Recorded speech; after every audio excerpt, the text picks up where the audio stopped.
वो ये कहती है कि मुझे नहीं पता, कोई 2 लड़के लिए आए थे मुझे, मैं कहाँ रही हूँ मुझे नहीं पता, मुझे तो मैं तो डिस्टर्ब थी।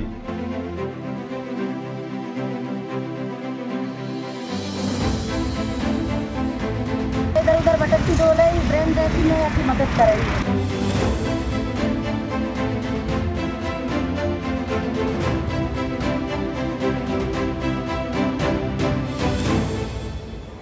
मानसिक रूप से विक्षिप्त एक युवती 8 वर्ष पहले अपने घर से निकली भटकती हुई जब वह पलवल पहुंची, उसने जमाने भर के दर्द को सहन करते हुए दुर्दांत दुष्कर्मियों का शिकार भी बन बैठी। हवस का शिकार बने इन भेड़ियों का उस पर कोई भी रहम नहीं आया और एक छोटी सी बच्ची की मां बन वह एक आश्रम में जा पहुंची।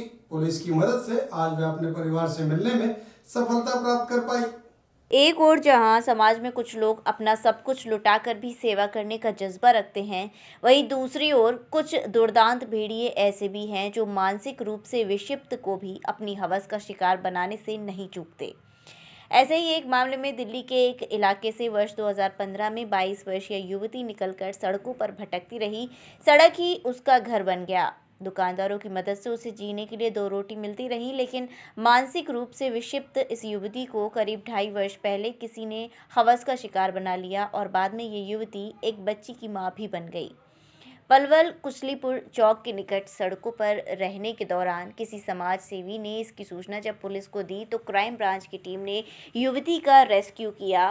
फटेहाल हालात में मिली इस युवती का जब मेडिकल कराया गया तो ये 5 माह की गर्भवती निकली।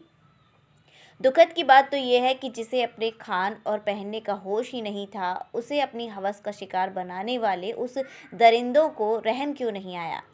बहरहाल पुलिस टीम ने उसे पूछताछ के बाद उसे एक आश्रम में भिजवा दिया। आश्रम में युवती ने बच्ची को जन्म दिया और धीरे धीरे कई महीनों के बाद उसकी मानसिक स्थिति में इतना सुधार आया कि वह अपने घर का पता बताने में समर्थ हो गई कि उसके 3 भाई व 2 बहनें भी हैं। एक बहन की मौत भी हो चुकी है। अब पुलिस की मदद से युवती को दिल्ली से परिवारजनों को बुलाकर मिलवाया गया।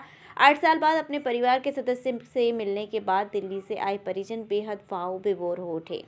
ऐसे में 2 सवाल उठते हैं। एक तो समाज का वह हिस्सा है जिसने इस युवती को न केवल उपचार देने में मदद की बल्कि उसे उसके परिवार से भी मिलवाया। वहीं दूसरी ओर इसी समाज के वह दरिंदे भी हैं जिन्होंने इस हवस का शिकार बनाया। ये महज एक खबर न होकर समाज का एक ऐसा आईना भी है जिसमें सभी के चेहरे साफ तौर पर नजर आते हैं। इतना ही पता है कि मैं पागल से हो गई थी, मानसिक भी सही नहीं, सामान छूटती थी। भाई है 3, पापा है, मम्मी है, 2 बहन। 19 में भाई का संजय इतना पता ही नहीं से पता चला पेट्रोल पंप पे पापा संजय वडानी जी ने हमें को सूचना मिली थी हमें, ये लड़की तुम्हारी जो है आश्रम में भिजवा दी है हमें, यहाँ मिली है मैं रोड पर। ये 8-10 दिन हो गए होंगे। ठीक बताया था आपकी लड़की यहाँ आश्रम में हमने एडमिट कर दिया, हमको रोड पर मिली थी। हमारे घर में 3 लड़के हैं हमारे और 3 जो है 3 लड़कियां थी। एक डेथ हो गई बीच वाले की, ये छोटी है नीतू और बड़ी है बोरा। मामला कुछ नहीं था, अचानक जो है ये निकल गई। पहले जो है इसने पाउडर पी लिया था थोड़े दिन पहले, 6 महीने पहले, तो उस समय जो मानसिक इसकी सही हो गई थी उस समय। उसके बाद पता नहीं क्या हुआ, अचानक ही निकल गई। मैंने मकान भी बेच दिया था इसकी शादी के लिए, ये शादी कर दूंगा, फिर ये अपने अचानक निकल गई, मकान भी मेरा चला गया और ये भी थी।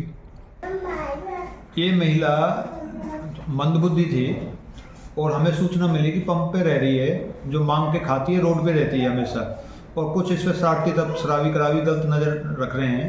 किसी समाज से भी हमें सूचना दी, तो सूचना पाकर मैं टीम के साथ, अपनी पूरी H2 टीम के साथ, जिसमें SI राधा रमन विजेंद्र, वहाँ मौके पे पहुँचे तो इसको बातचीत करी तो ये महिला कुछ नहीं बता पा रही थी, सिर्फ इतना ही कह रही थी मेरा घर यही सड़क ही है, मैं यहीं रहूँगी। तो इसको फिर हमने देखा, इसकी काफ़ी हालत, फटे पुराने कपड़े थे, हालत काफ़ी दयनीय थी, गंभीर हालत थे। तो हमने इसको रेस्क्यू किया। रेस्क्यू करके हमें लगा कि भी इसकी मेडिकल परीक्षण कराया तो इसमें पता लगा कि 5 महीने की प्रेग्नेंट है। तो हमने तत्काल कार्रवाई करते हुए, लीगल कार्रवाई करते हुए इसको जो है आश्रम में भिजवाया, डॉक्टरी इलाज दिलवाया। डॉक्टरी इलाज में इसका ब्लड भी कम था उस टाइम जब इसके चेकअप हुए थे। तो हमने आश्रम में भेजा। आश्रम में भेजने के बाद वहाँ पर इसके 5 महीने बाद एक बेटी पैदा हुई जो स्वस्थ है। आश्रम वालों ने भी इनका इलाज कराया। तो इसको फिर हम काउंसलिंग करते रहते थे फ़ोन पे, भाई कैसी है कैसी नहीं।